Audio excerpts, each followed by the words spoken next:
Num país a várias velocidades, as comissões de coordenação e desenvolvimento regional são peças fundamentais na gestão de equilíbrios para um caminho de coesão. Que investimentos, desafios e transformações precisa a região Norte para entrar nesse caminho? São pistas que vamos abordar agora com o presidente da CCDR Norte. António Cunha, muito obrigado por nos receber. Nas últimas semanas percorremos o país e falámos com autarcas e candidatos de praticamente todos os concelhos de Portugal continental e percebe-se que a capacidade de financiamento dos concelhos está na modernização das cidades, nas transformações na habitação, na saúde, na educação, fatalmente, diria, ligadas aos quadros comunitários. O país depende disso, dos fundos comunitários? O desenvolvimento do país, entenda-se. Muito bem, é um prazer tê-los por cá, nesta casa, nesta Comissão de Coordenação. Os fundos comunitários são muito, muito importantes para o desenvolvimento do país, para grandes obras, para obras estruturais e transformadoras, para também algumas mais pequenas. E, portanto, de algum modo isso é verdade. Eu não alinho totalmente com essa leitura porque, de facto, as diferenças são muito grandes, porque as capacidades financeiras e a autonomia financeira dos diferentes municípios é enorme. E, portanto, comparar alguns municípios do interior, onde isso é absolutamente verdade e qualquer investimento que vai para além da gestão corrente da Câmara, com alguns municípios do litoral, que fundamentalmente porque têm grande quantidade de obra privada, seja construção para habitação, seja construção no âmbito comercial, industrial, portanto tem receitas próprias muito fortes, aí a questão não se coloca com esse dramatismo com que referiu. E a razão de ser de uma CCDR é desde logo promover essa coesão, desbater as diferenças, diria, entre os municípios.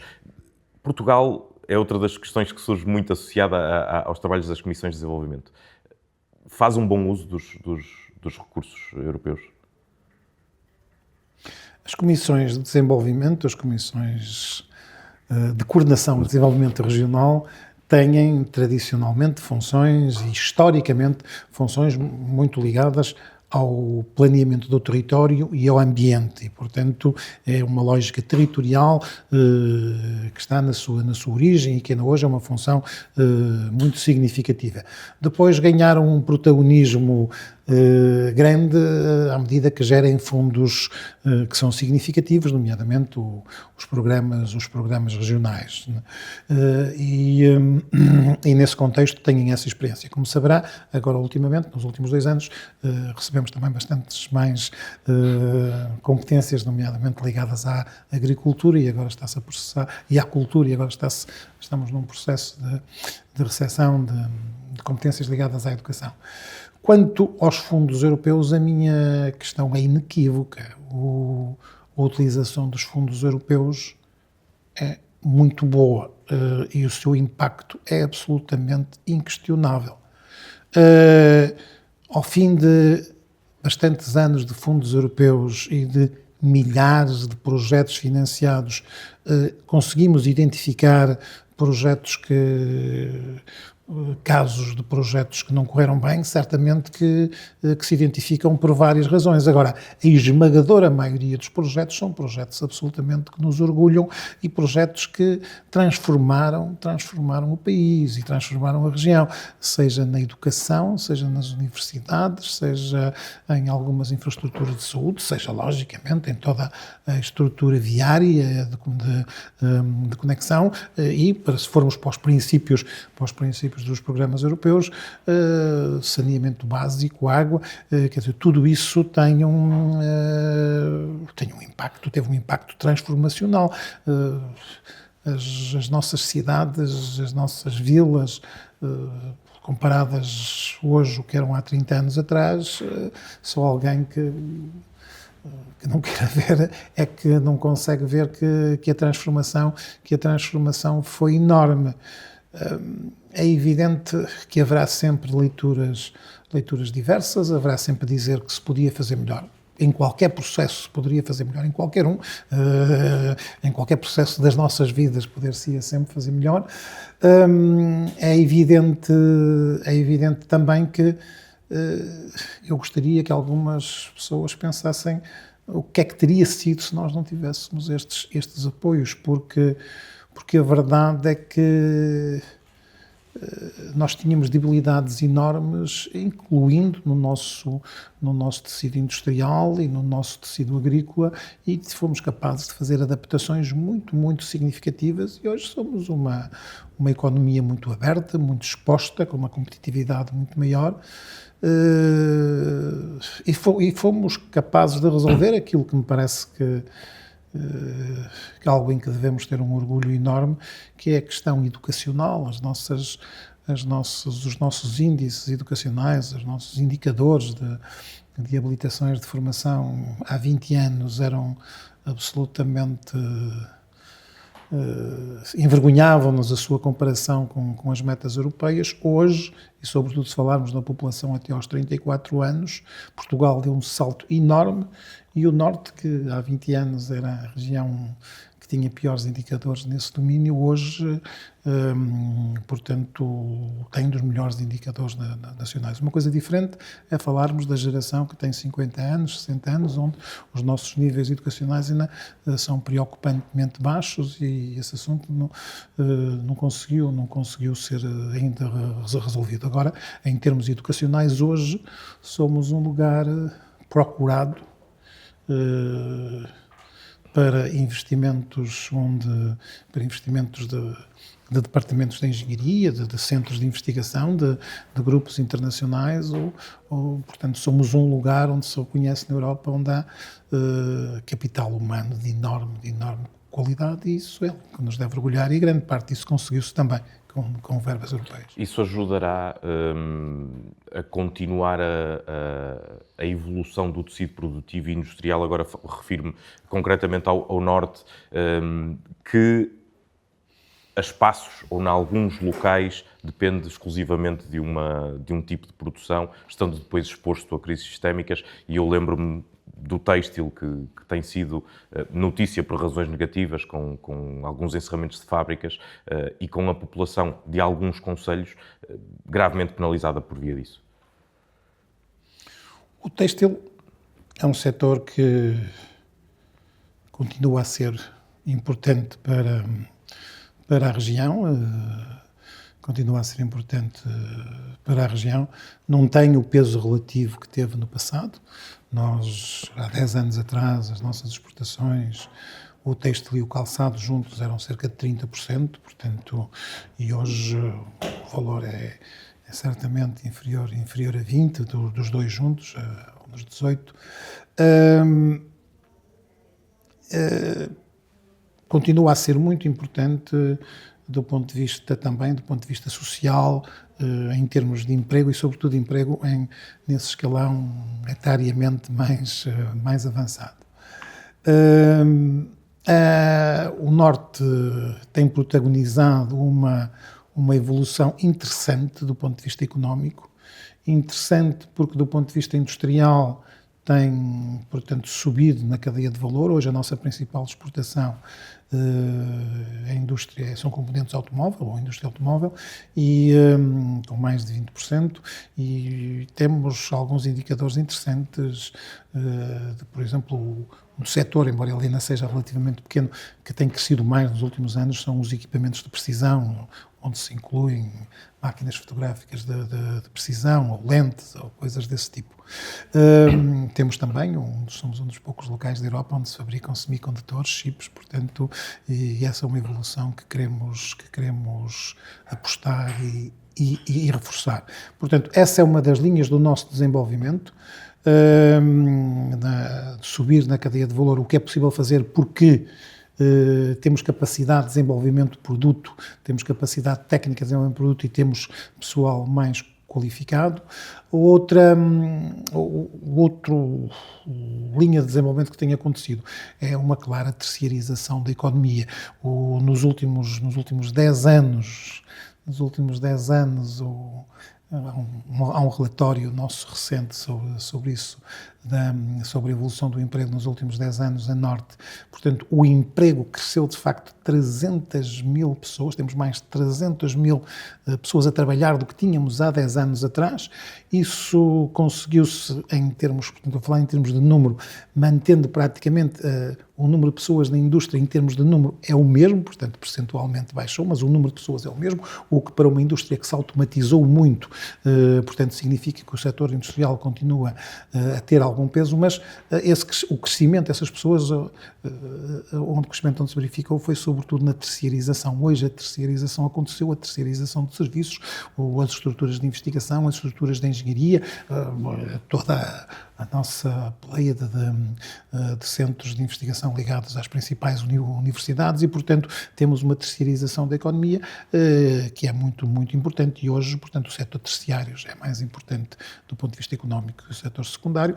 O setor primário foi perdendo, exemplo do que se passa em toda a Europa, foi perdendo percentagem em termos de emprego, mas foi ganhando valor, sobretudo por havendo dois produtos a Norte muito, muito importantes, o vinho e o azeite, e depois em determinados territórios há mais especificidades, sejam carnes, sejam castanhas, sejam outros produtos específicos que fazem com que a economia de alguns concelhos tenha uma especificidade muito própria. Mas aí também a subida na cadeia de valor verificou-se, e essa é certamente a nossa palavra de ordem. E passa-se na indústria, nos serviços, passa-se no turismo, que também cresceu muito a Norte.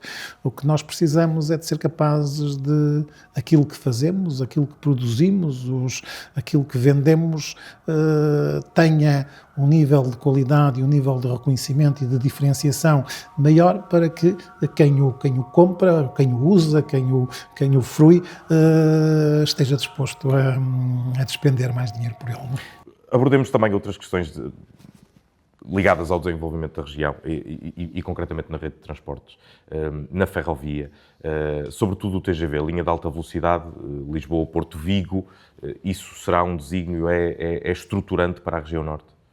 Se me disser nos próximos 10 anos, na próxima década, se me disser que tenho que escolher um projeto, qual é o projeto mais importante para a região, é a alta velocidade, Porto Lisboa e Porto Vigo. Portanto, a alta velocidade que vai fazer com que o Norte deixe de estar no fim da linha e passe a estar no meio de uma linha que liga Lisboa à Europa, que liga Portugal à Espanha, que liga Porto a Vigo, que liga Porto a Braga, Braga a Vigo. Portanto, é uma linha que vai fazer com que a região perca muito da sua perifericidade. Isso pode ser uma realidade nos próximos 10 anos? Ou vai ser uma realidade nos próximos 10 anos? Sim, está assumido e jurado e dito e redito de que em 32 essa linha acontecerá, ou pelo menos na sua grande maioria estará feito, ou certamente que o troço Braga-Vigo estará feito, o troço também da ligação ao aeroporto estará feita e, portanto, de facto, a linha tem duas questões notáveis. Tudo isto que lhe acabei de dizer, portanto, de garantir a ligação a Lisboa e a Europa e plasmando os tempos, o tempo de ligação a Lisboa, o tempo de ligação para a Norte, a Europa, a Vigo, e depois passam a ser, portanto, incomparavelmente menores, mas também algo que torna também muito diferente toda a lógica logística neste território e com certeza conferirá adicional centralidade ao aeroporto de Sá Carneiro, é que passámos a ter uma linha de alta velocidade no aeroporto, passámos a ter o comboio no aeroporto. Provavelmente era isto que se devia ter feito quando foi feita a eletrificação da linha do Minho. É normalmente isto que acontece nas infraestruturas europeias, é fazer com que as principais linhas férreas ou a principal linha férrea passe no aeroporto. Isso é absolutamente essencial e isso será algo muito, muito transformador para o Norte e também para a nossa região irmã, com quem temos uma relação de grande cumplicidade e de grande articulação, que é a Galiza. E que tipo de ligação, ou estreitamento ou alargamento de ligação com a Galiza é que faz sentido pensar? O que é que isso significa? essa ideia de Euro-região? Galiza há toda uma base identitária comum que torna e da proximidade linguística e até em alguns casos genética que torna todas estas questões muito simples, né? Que torna todas estas questões muito fáceis. Portanto, há 900 anos éramos o mesmo povo e, portanto, as mesmas pessoas. As fronteiras dos Estados, do Reino de Espanha e da República Portuguesa fizeram uma separação deste povo que não está em causa hoje. Quer dizer, com certeza que os portugueses querem ser portugueses e os galegos querem ser espanhóis. Nada disso está minimamente a ser questionado. Mas há uma afinidade muito próxima e há uma noção muito clara de que temos vantagens em estar juntos. Temos vantagens em estar juntos porque na Galiza há um cabo chamado Finisterre, quer dizer que está no fim da Terra, está no fim da Europa. Portanto, nós estamos no fim da linha face a uma Europa que ainda por cima se tem movido mais para leste. E, portanto, combater a perifericidade tem que ser combatida com centros com massa crítica e dizermos, mas ali naquele noroeste da Península Ibérica há ali um norte que é razoavelmente industrial e já tem alguma massa crítica. Há uma Galiza que também o é. Mas nós dissemos, não, mas há uma Galiza e um norte que são quase 7 milhões de pessoas ou 6,5 milhões de pessoas e que são, por exemplo, um dos principais distritos da indústria automóvel europeia. Se nós somarmos o que a Galiza tem, nomeadamente uma das maiores fábricas de automóveis da Europa, e a grande capacidade que o Norte tem, e nomeadamente um chamado automóvel do futuro, nos componentes para as funções autónomas, os radares, os lidares, tudo aquilo que o automóvel, além de elétrico, as funções autónomas do futuro vão ter isso. Isso é algo que é produzido aqui, portanto, que nos abre perspectivas muito interessantes. Portanto, juntos conseguimos ter uma capacidade diferente de posicionamento. Mesmo no turismo, que é uma área, portanto, tradicionalmente, onde aparentemente podemos estar a competir, todos percebemos e a ideia de dois países, um destino é uma ideia muito interessante, nomeadamente num mercado onde nós estamos a procurar desenvolver muito, que é o mercado norte-americano, quer dos Estados Unidos, quer do Canadá, e hoje o aeroporto de Sá Carneiro é a principal porta de entrada de peregrinos americanos e canadenses que usam o Sá Carneiro para esse efeito. Já por 2 vezes referiu a importância do aeroporto Francisco Sá Carneiro. Num cenário de esgotamento do General Humberto Delgado, num cenário de construção de um novo aeroporto em Lisboa, que papel terá o aeroporto Francisco Sá Carneiro, até por força da ligação a uma linha de alta velocidade? Está condenado também a crescer? Deve assumir esse papel? Estamos num tempo onde fazer previsões é uma coisa arriscadíssima, né? Porque a realidade ultrapassa-nos e ultrapassa... A leitura simples será, com o Humberto Delgado esgotado, o Sá Carneiro pode ganhar outra centralidade. Vamos ver Isto é a leitura simples. Sim, mas duas questões razoavelmente simples. Primeira, não está em causa o novo aeroporto de Lisboa. Se tudo correr bem em Lisboa, e esperemos que tudo corra bem, certamente que queremos que tudo corra bem, mas o prazo de aterrarem aviões no novo aeroporto de Lisboa é uma coisa da ordem dos 8 a 10 anos. Portanto, esperemos que assim seja, e todos gostaríamos muito que assim fosse, porque era bom para Portugal que isso acontecesse.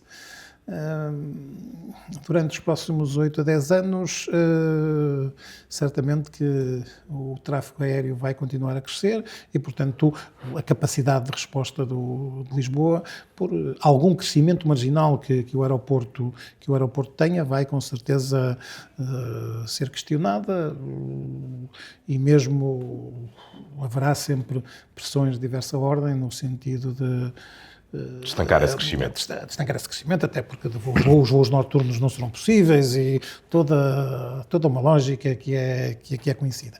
Mas há um fator, portanto, que os ingleses dizem um game changer aqui, que é: nós vamos ter os 2 aeroportos a cerca de 1 hora, ou pouco mais de 1 hora, ligados por alta velocidade. E isso vai fazer com que com que o modo como vemos estas distâncias seja equacionado de maneira totalmente diferente. Vamos ter Coimbra também a meia hora do aeroporto de Sá Carneiro, portanto o Interland, aquilo que chamamos o Interland de Sá Carneiro, é totalmente diferente. Vamos ter a Galiza também a tempos de 30 a 60 minutos e, portanto, todo o potencial de crescimento do Sá Carneiro é enorme e nós acreditamos nisso. Como digo, aquilo que é importante para o Sá Carneiro, e é nisso que estamos muito apostados, e nomeadamente as autoridades da entidade do turismo do Porto e Norte, é que o número de voos intercontinentais aumente, porque isso é que é importante para um posicionamento, portanto, mais global do aeroporto e, sobretudo, na dimensão turística, embora o aeroporto de Sá Carneiro tenha muito um movimento tripartido entre o turismo, o quadripartido entre as viagens aqui da própria população da região norte, mas das pessoas externas, entre o turismo, a diáspora e a atividade industrial, portanto a exportação, o chamado business. Mas, portanto, no turismo, crescer para mercados de maior valor significa ter voos quer para a América do Norte, também para a América do Sul e também já temos para o Médio Oriente e idealmente para destinos mais longínquos no Oriente. Avancemos na conversa, porque há outra questão relevante e que ciclicamente também vem à discussão política, que é a questão da regionalização. É um defensor do processo de regionalização. Aquilo que lhe pergunto, para começar, o que é que Portugal ganharia com um processo de reorganização administrativa? A regionalização tem por base um princípio que é um princípio assumido e aceito, que é o princípio da subsidiariedade, e que é que as coisas são decididas num racional de proximidade, que é um racional de maior conhecimento. A dificuldade do tema, e tendo em conta até o que aconteceu no referendo há 20 anos, é que a palavra regionalização para muitas pessoas significa coisas bastante diferentes, não é? Portanto, regionalização significa termos uma maior autonomia regional e uma capacidade de decisão regional. Para algumas pessoas, eu encontro as pessoas a dizer isto: mas eu não concordo que haja parlamentos regionais e que haja uma capacidade legislativa regional. Eu sou regionalista convicto e também não defendo que haja um parlamento regional e uma capacidade legislativa regional. Agora, a capacidade de decisão, de autonomia, de gestão e de opções estratégicas, com certeza alinhadas com políticas nacionais e com políticas europeias, que, portanto, isso não estará em causa, mas há um espaço muito grande para isso acontecer. Para mim, portanto, sim, deveríamos trabalhar a partir das decisões. Há certamente uma questão que por vezes aparece e é recorrente, que é, mas de facto há vantagem em termos regiões desde o Atlântico até Espanha, no caso do Norte, onde temos marcada diferenciação, quer de alguns indicadores económicos, quer até da morfologia e da orografia do terreno e depois do padrão de povoamento. Essa é certamente uma discussão que aparece, sendo que no Norte é tudo mais complexo, porque o Norte é tudo sempre mais diferente, nós somos sempre mais diversos. Nós somos a única região que tem área metropolitana e sim, mas as outras regiões, há umas com áreas metropolitanas, outras com... E já agora mesmo para terminar... Nós temos tudo, mas deixe-me dizer... E sob esse ponto de vista, portanto, há por vezes alguma defesa de que os territórios menos desenvolvidos viveriam melhor ou teriam mais capacidade de sobreviver, de se desenvolverem se vivessem separados de um território mais desenvolvido. Tudo que são estudos internacionais, tudo que é trabalhos da OCDE, não apontam nesse sentido, e do nosso lado, sendo que às vezes isto até aparece em alguns artigos nos mídia, vamos pôr aqui um cenário hipotético de que os territórios das cimes do Douro, de Trás-os-Montes e do Alto Tâmega e Barroso, portanto, que correspondem a cerca de 10% da população, mas a quase 80% do território,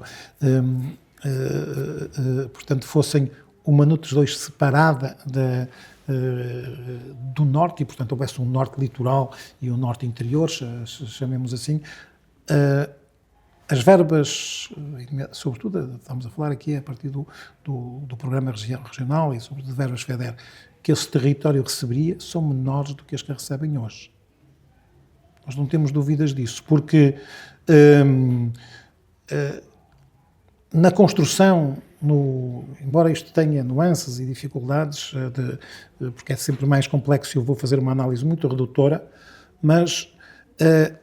na equação que está por trás, e se eu puder dizer assim, da verba que nós recebemos de Bruxelas para o programa Norte 2030, um cidadão da área metropolitana, um cidadão de Bragança, vale cerca de 1,5 ou 1,7 vezes mais que um cidadão da área do Porto, ok? Portanto,